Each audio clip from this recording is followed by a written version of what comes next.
Bonjour, ça va? Oui, bien? Il y a longtemps qu'on ne s'est pas vu? Hein? On se dira bonjour tout à l'heure peut-être? Ok. On parle de bonté ce matin et on va commencer avec une histoire intéressante de bonté. Vous connaissez peut-être l'histoire de Jonathan et de David dans la Bible, deux amis. C'était les meilleurs amis du monde. Jonathan était le fils du roi Saül. Et David, qui à l'origine était un simple berger, puis qui est devenu, bon je fais vite, hein, qui est devenu soldat, mais qui avait été choisi par Dieu pour remplacer le roi. Et du coup, le roi était devenu jaloux parce qu'entre-temps, David avait remporté de nombreuses victoires, était devenu quelqu'un d'important. Enfin bref. Et puis le roi savait que David allait prendre sa place. C'est bon, toute une histoire. Il y a toute l'histoire dans la Bible. Mais Jonathan a même risqué sa vie pour son ami. Et puis finalement, Jonathan a été tué au cours d'une bataille. Et à la fin de l'histoire, David est devenu roi à la place, calife à la place du calife, ça me fait penser à ça, donc je le dis, est devenu roi à la place de Saül. Et c'est à ce moment-là que David a fait quelque chose d'extrêmement bon, d'une extrême bonté. Et on trouve ce texte-là, ce petit verset. David demanda, est-ce que quelqu'un de la famille de Saül est encore en vie? Je voudrais agir envers lui avec bonté à cause de Jonathan.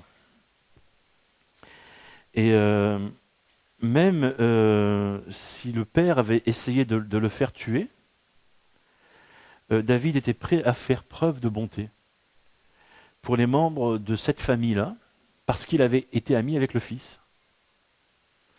Et alors finalement, ils ont trouvé un fils qui restait, et qui a un drôle de nom, qui s'appelait Méphibosheth. C'est bon, voilà. Et ce gars-là était paralysé des deux jambes. Et David a autorisé cet homme-là, ce Méphibosheth, à revenir au palais. Et non seulement ça, mais il lui a rendu les terres de son père et de son grand-père. Et il a pu faire cultiver les terres, etc. Donc voilà une histoire de bonté, basée sur l'amitié, mais aussi quand même basée sur euh, quelqu'un qui était son ennemi aussi. Euh, alors pendant les 3 dernières semaines, on a parlé d'être acteur d'optimisme là où on vit. Et on a parlé du contentement, on a parlé de la reconnaissance. La semaine dernière, on a parlé d'acceptation. Et aujourd'hui, on parle de bonté. Et c'est cette question, comment puis-je t'être utile? Comment puis-je t'aider? Par exemple, comme un David avec ce Méphibosheth. Voilà. Et avec cette attitude, cet acte de bonté, on voit comment un homme peut agir envers un autre homme qui n'était pas vraiment son ami, plutôt la famille de ses ennemis. Et puis, mais c'est de cette bonté que Dieu nous parle tout au long de sa parole. Et de cette bonté que Dieu utilise envers nous tous les jours. Alors, c'est quoi la bonté? Et tiens, première question pour vous. La bonté, c'est quoi? Si je vous posais cette question. La gentillesse, on pourrait remplacer les deux mots. Oui, mais un acte de bonté, c'est quoi? Oui? Qu'est-ce que ça dit? S'occuper des autres. Mais comment? Un acte précis. Un acte gratuit. Non, mais précis, précisément. Par exemple, je vais vous dire un acte précis. Je vois un petit enfant qui veut traverser la rue, il n'y arrive pas, je l'aide. Un acte de bonté. Un enfant que je ne connais pas. Quoi d'autre? Dire bonjour à quelqu'un que tu ne connais pas. Quoi d'autre? Quoi d'autre? Allez, allez, allez, allez, allez. C'est si difficile que ça? Ou je vous entends pas peut-être? Je m'approche alors. Alors c'est quoi? C'est aider une dame âgée à porter ses courses. Ok? Après. faire une visite à quelqu'un qui est seul. Après. Je répète à chaque fois pour que ce soit enregistré aussi, c'est pour ça. Après. Aider quelqu'un financièrement, quelqu'un qui est dans le besoin, comme ça. Hop, c'est bien. Après. Et aider une maman qui a beaucoup d'enfants, ponctuellement ou régulièrement aussi. Très bien. Après. Aider quelqu'un qui est dans le chagrin, dans la peine, voilà, c'est ça. Être une épaule pour pleurer ou autre chose. Ouais, c'est ça. Ouais. C'est bien ça. Un acte de bonté. Après. Pardonner à quelqu'un qui nous a blessés, qui nous a offensés. Après. Il y a plein de choses en fait. Hein. Quoi d'autre? Aimer son prochain. Ah, j'ai entendu. Tu vois, je suis pas aussi sourd que ça finalement. Ça dépend pourquoi. C'est pas ma femme qui a répondu. Être à l'écoute de l'autre. Très bien. Exactement. Voilà. Mais c'est une femme qui a dit ça en plus. Il y a quelque chose qui passe là. Il y a un message qui passe. Un autre acte de bonté.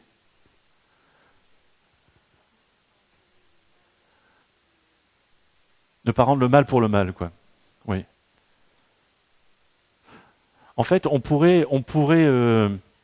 a dit tout à l'heure, on peut remplacer le mot bonté par gentillesse. On pourrait dire et on pourrait définir la bonté, placer l'autre en première position, mais de façon désintéressée. Je ne sais pas si vous avez déjà rendu service à quelqu'un et ce quelqu'un veut à tout prix vous rendre le service et brûle presque. Voilà, il faut à tout prix qu'il vous rende ce service-là. Et tant qu'il ne vous a pas rendu le service, il n'est pas bien, quoi. On a l'impression de ça. Et la bonté, c'est pas ça en fait. La bonté, c'est rendre un service, mais de manière totalement désintéressée, sans rien attendre de l'autre. C'est gratuit. Et cette définition telle qu'elle est posée là, c'est ce que fait Dieu avec nous, en fait. C'est tel que Dieu nous aime, c'est tel que Dieu est bon avec nous, c'est gratuit. Et c'est tel que je définis la bonté ce matin, en tout cas.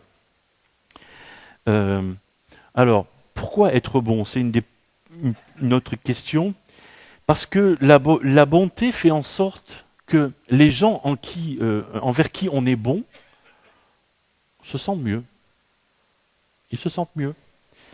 Et ça, vous le savez, parce que si un jour quelqu'un a été bon avec vous, et j'espère que ça a été le cas, pas une fois, mais de nombreuses fois, en tout cas j'espère pour vous, eh bien on se sent bien, on se sent comme spécial, on se sent valorisé, on prend de la valeur, on devient quelqu'un, même si c'est court, même si on nous aide à traverser une rue alors qu'on nous aide à nous relever parce qu'on est tombé, par exemple. Voilà, ça glisse par terre, ça arrive de temps en temps dans notre pays, et quelqu'un aide à nous relever. Eh bien, voilà, il y a un truc qui passe là, parce que ça nous donne une certaine valeur. Et puis, une deuxième chose, c'est que la bonté, celui qui fait l'acte de bonté, lui-même se sent mieux aussi. On se sent mieux. Et ça déclenche comme un sentiment de plénitude et c'est pas un hasard ça. La raison, c'est que Dieu ne nous a pas créés pour être ni méchants, ni neutres. Dieu crée les hommes pour qu'ils soient bons, comme lui. Dieu est bon, et il crée des créatures, des êtres humains, pour qu'ils soient comme lui, bons, les uns envers les autres. Du coup, quand on est bon avec un tel ou un tel, on rentre dans le plan de Dieu pour nous. On rentre sur les rails, si vous voulez, et on se sent bien. Ça dure un court instant, peut-être, mais on se sent bien. Et puis, la bonté, pas toujours, je sais bien, mais transforme des ennemis, ou peut transformer des ennemis en amis. C'est une phrase qui, paraît-il, a été dite par Abraham Lincoln, qui disait que la meilleure façon de détruire un ennemi, c'est de le transformer en ami. Si vous traitez un ennemi avec bonté, peut-être, ça ne marche pas toujours, hélas, peut-être qu'il pourrait devenir un ami. Et avec un simple acte de bonté ou plusieurs actes de bonté, peut-être qu'une situation peut changer. Et puis, autre chose, c'est en réponse aussi à la bonté que Dieu déverse sur nous. Alors, je vais lire un texte qui est un peu long, mais on peut noter aussi le nombre de fois qu'il y a bonté ou bienfait. Avant la création du monde, Dieu nous a choisis dans le Christ pour que nous soyons saints et sans défaut devant ses yeux. Dieu nous aime et depuis toujours, il a voulu que nous devenions ses fils par Jésus-Christ. Il a voulu cela dans sa bonté. Alors chantons la gloire pour la grandeur de ses bienfaits. Il nous les donne généreusement par son Fils très aimé. Dans le Christ, par son sang, nous sommes libérés du mal et nos péchés sont pardonnés. Tellement la bonté de Dieu est grande. Oui, Dieu nous a couverts de ses bienfaits. Il nous a donné toute sa sagesse et l'intelligence. 3 ou 4 fois, ces versets parlent de bonté ou bienfait. Ça montre combien parce qu'on parle souvent, on dit souvent quand on va dans une église que Dieu veut nous sauver par Jésus-Christ, etc. Mais il n'y a pas que ça. La bonté est incluse dans le plan de salut de Dieu pour les hommes. Ça fait partie intégrante de son plan. Le fait que Dieu soit bon. Alors ça paraît une évidence quand je le dis. Mais on ne le dit pas assez souvent en fait, je trouve. Enfin moi je ne le dis pas assez souvent. Donc j'en profite ce matin pour le dire. Et il y a une dernière raison avant de passer à autre chose. Pourquoi être bon? C'est que la bonté ouvre les portes pour parler de Dieu, pour parler de l'Évangile. Voilà, quand je réfléchis sur un thème, je vais toujours sur Internet pour voir un peu ce qui s'y passe. Évidemment qu'il y a des bonnes et évidemment qu'il y a des mauvaises choses.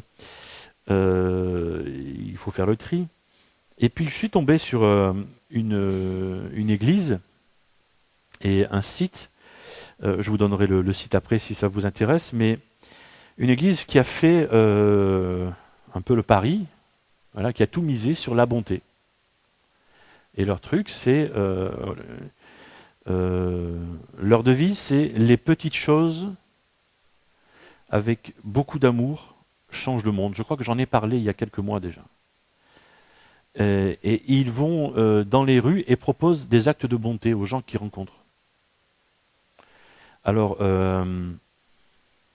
voilà, ils proposent des choses et puis si des personnes veulent, ils discutent après. Mais ce n'est pas toujours le cas.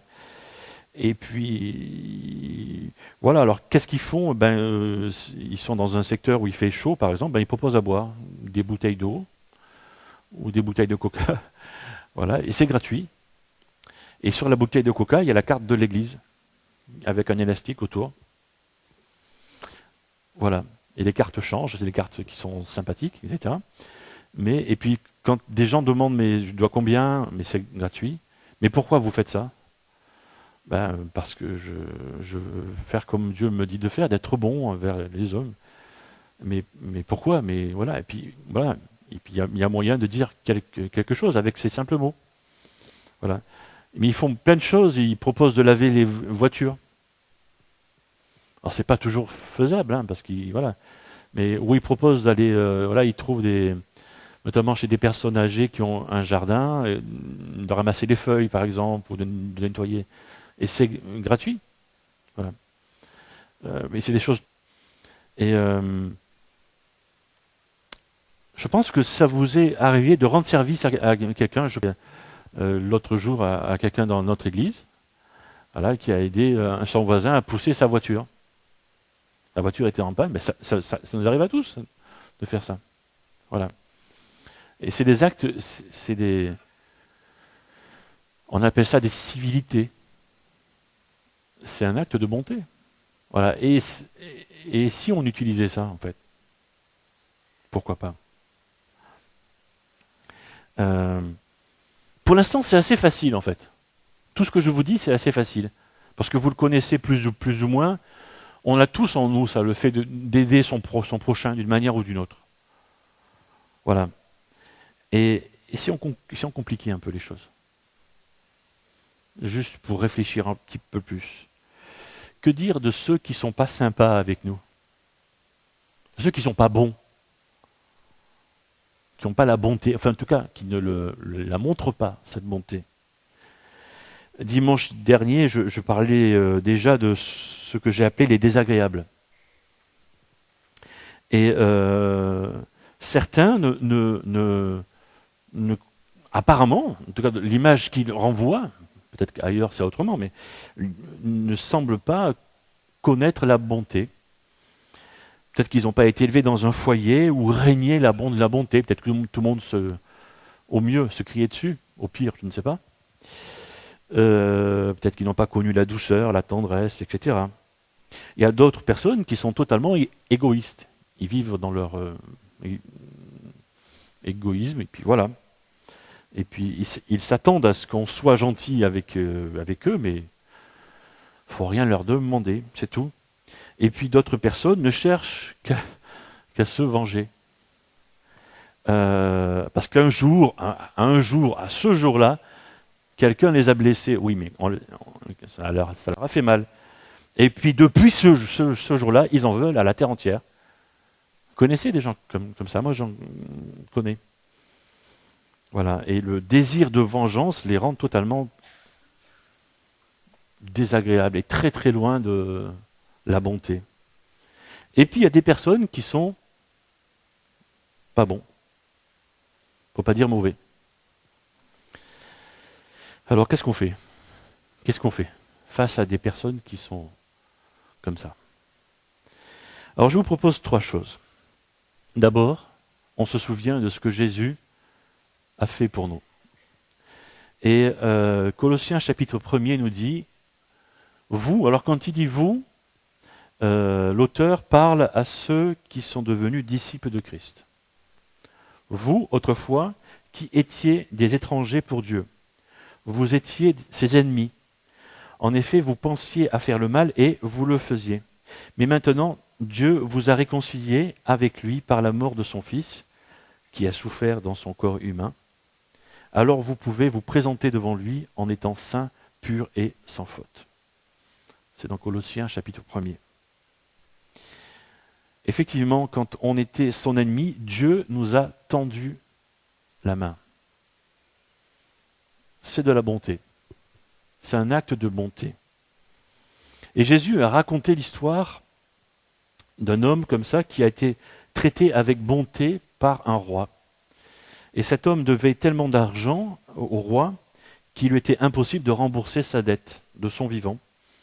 Alors le roi a simplement effacé la dette. Et Jésus continue de raconter l'histoire en disant que cet homme, à peine sorti du palais, a rencontré un autre homme qui lui devait une somme ridicule et a tout fait pour que cet homme lui rembourse cette somme, quitte à le faire mettre en prison. Du coup, le roi est revenu sur le fait qu'il ait effacé la dette. Et la semaine dernière, on a déjà cité ce verset, et je le note ici, c'est dans Matthieu chapitre 10, « Vous avez reçu gratuitement, donné gratuitement ». Se rappeler de ce que Jésus a fait pour nous. Dieu attend que nous fassions la même chose pour ceux qui nous entourent, même s'ils ne sont pas bons. Deuxième chose que je vous propose, c'est de laisser le jugement et la vengeance à Dieu. Il n'y a pas de « je l'aurai un jour, je l'aurai ». Laissons ça pour les publicitaires. Parce qu'une chose revient sans cesse à plusieurs reprises dans la Bible. C'est que le juge, c'est Dieu. Et ce n'est pas nous.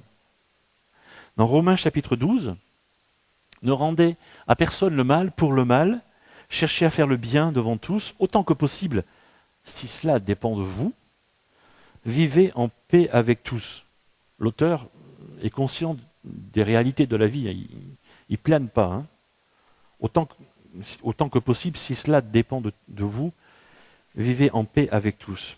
Amis très chers, ne vous vengez pas vous-même, mais laissez la colère de Dieu agir. En effet, dans les livres saints, le Seigneur dit, à moi la vengeance, c'est moi qui donnerai à chacun ce qu'il mérite. Quand on essaye de se venger soi-même pour le mal que quelqu'un nous a fait, on prend le travail de Dieu. On se prend pour Dieu. Et ça ne va pas.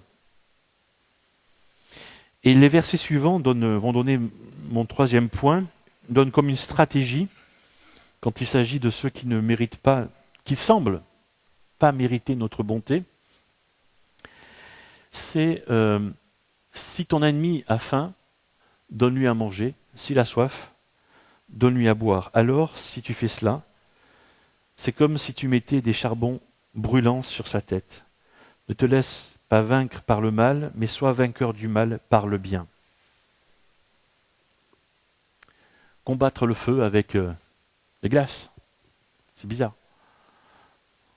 C'est bizarre comme idée.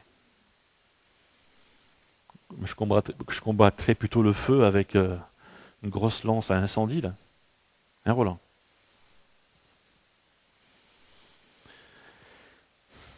Si quelqu'un fait une bonne chose pour toi,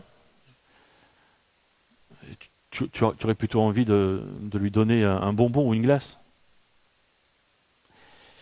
Si quelqu'un dit un mensonge sur toi, qu'est-ce que tu as envie de faire? Donne-lui un bonbon ou une glace. C'est bizarre. Si quelqu'un t'ignore, ouais, offre-lui un bonbon ou une glace. Si quelqu'un te fait mal, donne-lui un bonbon ou une glace. Exode chapitre 23. Si l'âne de ton ennemi tombe sous sa charge, ne le laisse pas ainsi, aide ton ennemi à le remettre debout.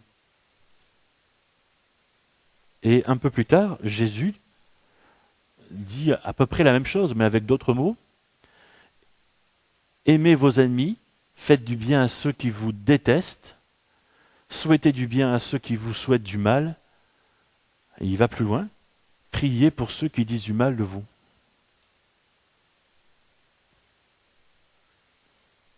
Alors, c'est difficile, hein.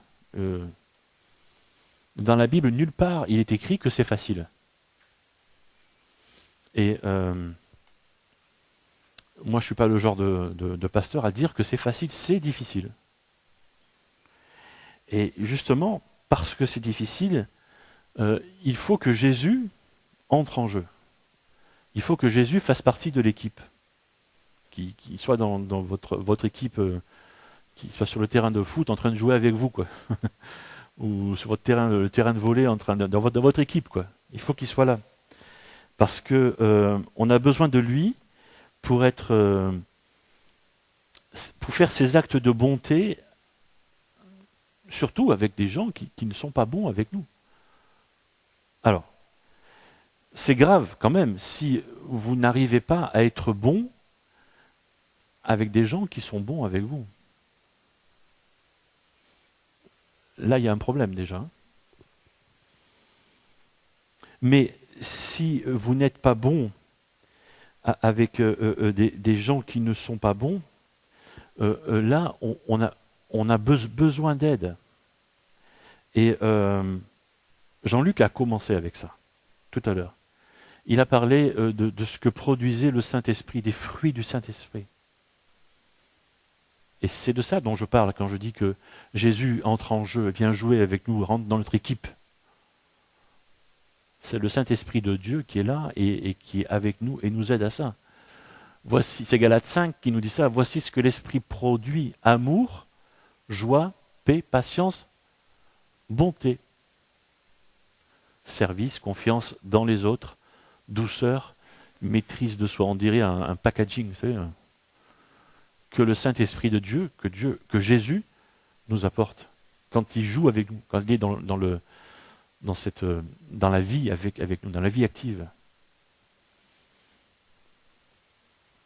La question qui se pose, c'est: est-ce que Nous sommes dirigés par Jésus. Est-ce que cet esprit que Dieu est prêt à mettre en nous est vraiment là? Est-ce qu'on a dit oui à Jésus?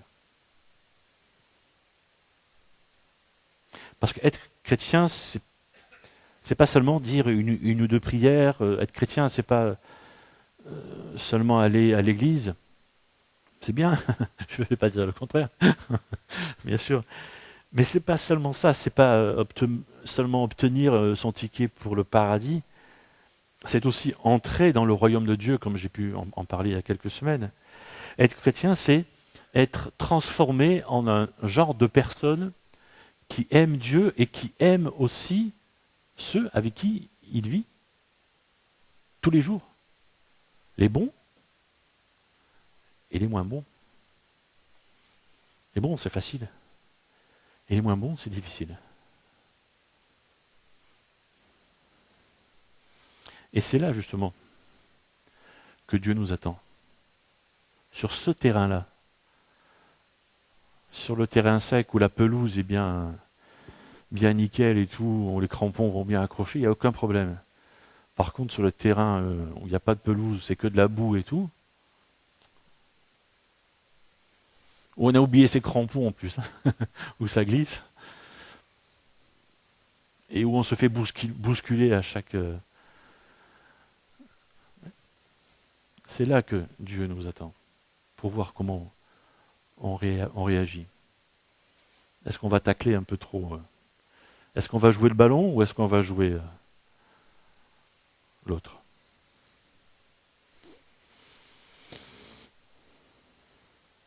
Qu'est-ce que vous êtes prêt à faire cette semaine?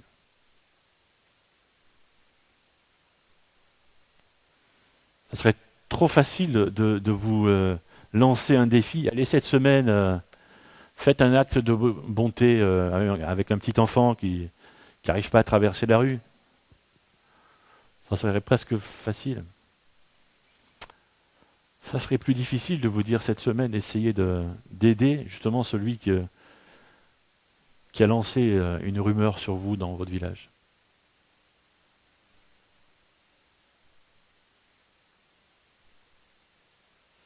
Plus dur ça. Il serait surpris peut-être. Ou elle serait surprise peut-être. Voilà, je vais simplement prier et puis on va chanter un chant juste après.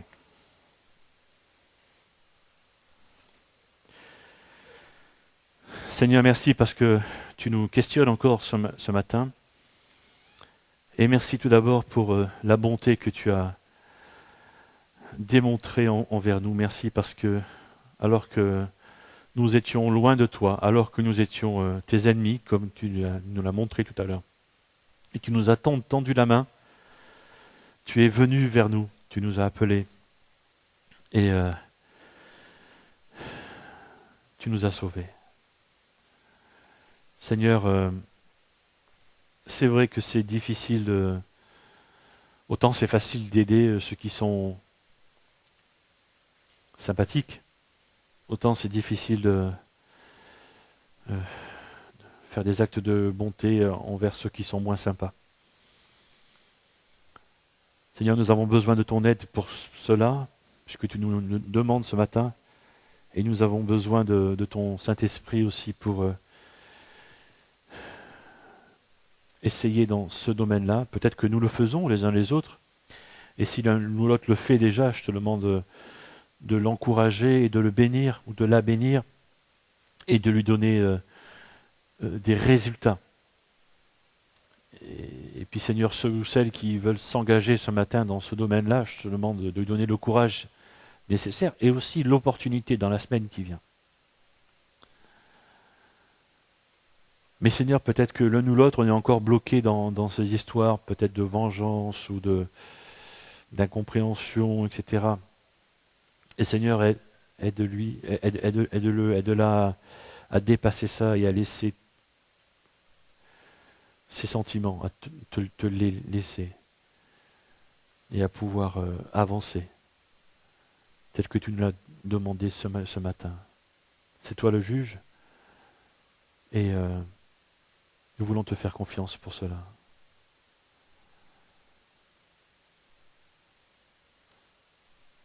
C'est vrai, Seigneur, la vie que tu nous demandes d'avoir dans notre monde est quelquefois en décalage par rapport à ce que les autres peuvent vivre.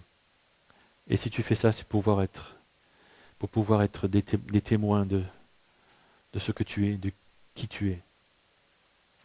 Seigneur Jésus, que la gloire te revienne, toute la gloire et tout l'honneur.